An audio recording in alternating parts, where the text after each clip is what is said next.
Assalamualaikum, my name is Mohammad Ali Raza and welcome to my YouTube channel First Year Second Year Chemistry. Today I will discuss about chapter 3rd First Year Chemistry and the topic is kinetic interpretation of temperature.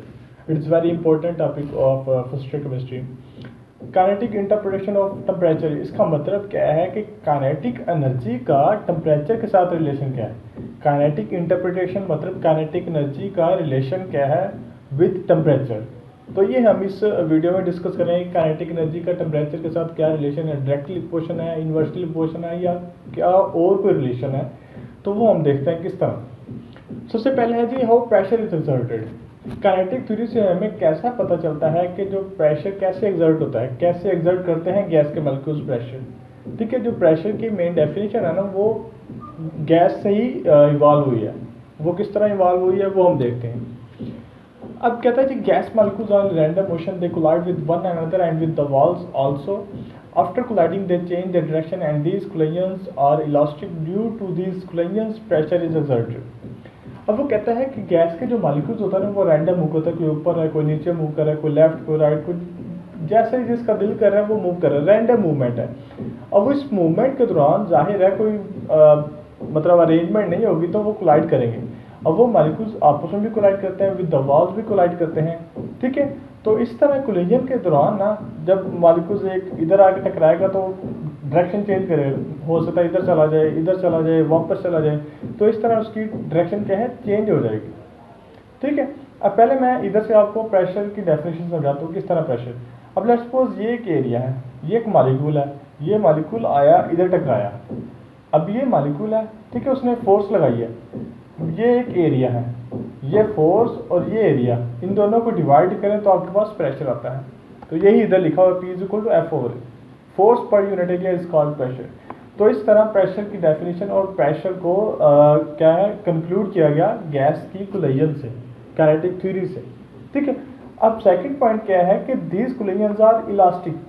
Elastic का मतलब क्या है? Elastic का मतलब ये है कि energy before and after the collision remain same. It is called elastic collision. बहुत इंपॉर्टेंट डेफिनेशन है ये. ठीक है, due to this collision pressure is exerted.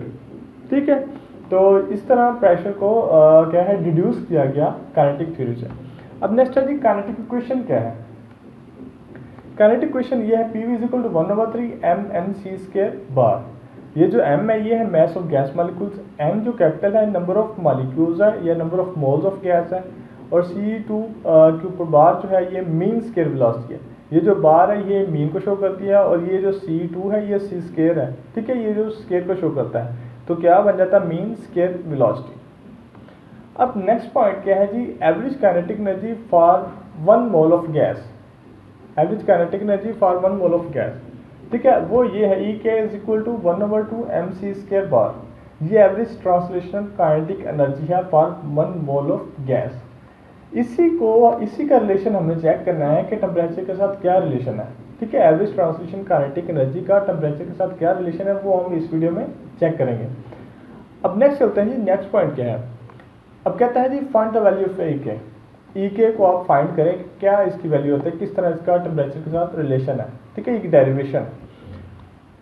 अब काइनेटिक इक्वेशन जो हमने लास्ट स्लाइड में देखी है P इज इक्वल टू 1/3, ये काइनेटिक इक्वेशन है. P is equal to 1/3 mnc² बार. अब हमारे पास काइनेटिक इक्वेशन है, उसमें हमने एवरेज ट्रांसलेशन काइनेटिक एनर्जी को इंट्रोड्यूस करवाना है. फिर हम चेक करेंगे कि टेम्परेचर के साथ रिलेशन क्या है. अब पहला काम क्या है, हमने E को इंट्रोड्यूस करवाना है, मतलब कि एवरेज ट्रांसलेशन काइनेटिक एनर्जी को इंट्रोड्यूस करवाना है. उसका फॉर्मूला क्या है? उसका फॉर्मूला ये है 1/2 mc² बार. अब हमने इसमें इस फॉर्मूले 1/2 mc² बार अगर बनाने में कामयाब हो गए तो हम इसमें E लिख देंगे उसकी जगह पर. तो वो हम देखते हैं कैसे. अब ये मैंने क्या किया, 2 से मल्टीप्लाई किया और 2 पर डिवाइड किया है. ठीक है, अब हमने इस फॉर्म में लेके जाना इस इक्वेशन को. वो कैसे? अब ये देखिए अंदर हम कर देते हैं 1/2 mc² बार, ये वाली टर्म. अब बाकी देख लेते हैं बाकी क्या बच जाता है.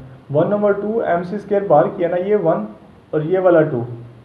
ठीक है, इधर आ गया. अब बाकी क्या ऊपर वाला 2 बच गया और ये जो 3 इधर आ जाएगा बाहर. तो क्या बचेगा 2/3 और इधर से n जो है ये बाहर आ जाएगा. ठीक है, 2/3 n इंटू 1/2 mc² बार.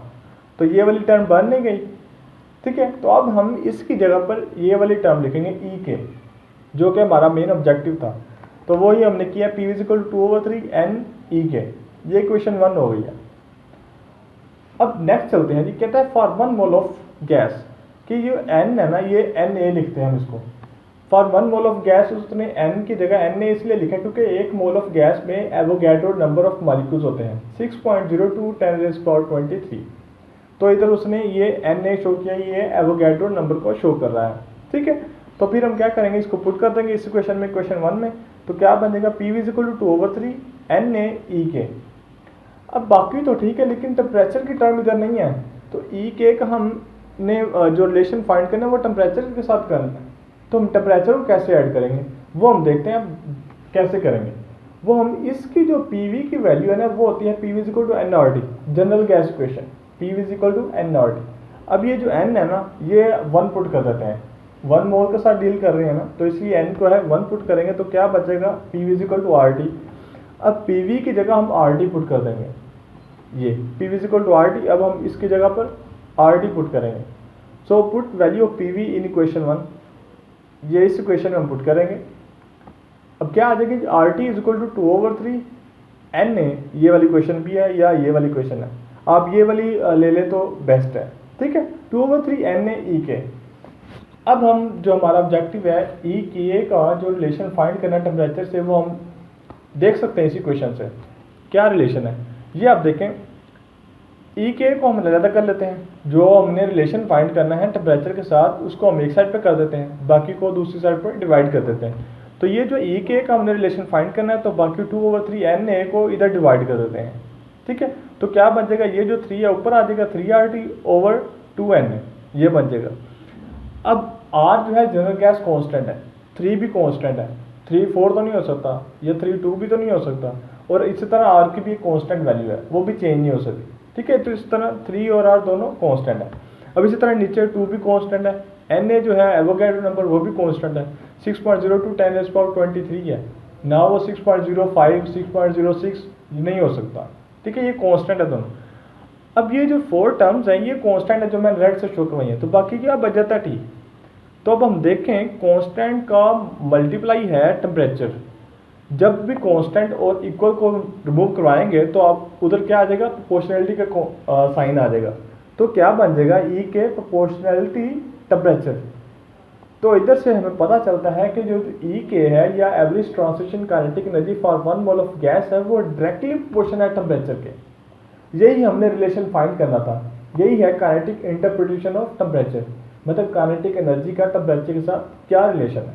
तो वो हमें पता चल गया है कि वो डायरेक्टली रिलेशन है ई के या एवरेज ट्रांजिशन काइनेटिक एनर्जी का टेम्परेचर के साथ। अगर टेम्परेचर इंक्रीज होगा तो average transition kinetic energy increase होगी, क्योंकि जब टेम्परेचर इंक्रीज होता है तो गैस के मॉलिक्यूल जो है ना वो तेज मूव करते हैं, कोलिजन होती है, तो इसकी वजह से जो उसकी काइनेटिक एनर्जी है वो इंक्रीज होती है, क्योंकि काइनेटिक एनर्जी है 1/2 mv² है।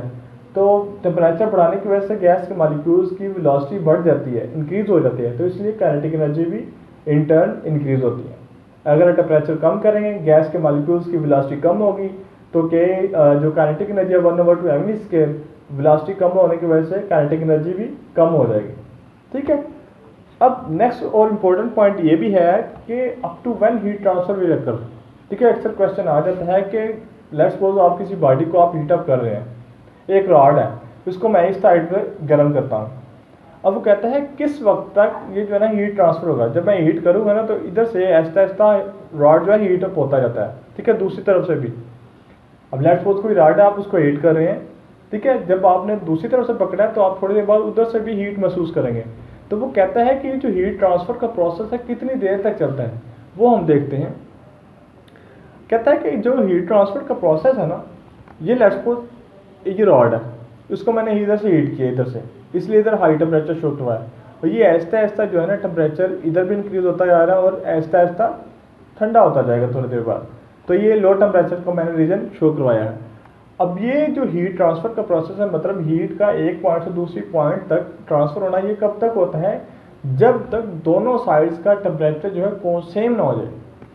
मतलब कि heat transfer will stop if T1 is equal to T2, जब ये दोनों साइड्स का टेम्परेचर सेम हो जाएगा तो उस वक्त हीट ट्रांसफ़र रुक जाएगा। तो ठीक है, अब एक बात और भी मैं आपको बता दूं कि जो गैस के मॉलिक्यूल्स हैं ना वो ट्रांसलेशनल काइनेटिक एनर्जी शो करते हैं, और जो सॉलिड्स के मॉलिक्यूल्स होते हैं वो वाइब्रेशनल काइनेटिक एनर्जी शो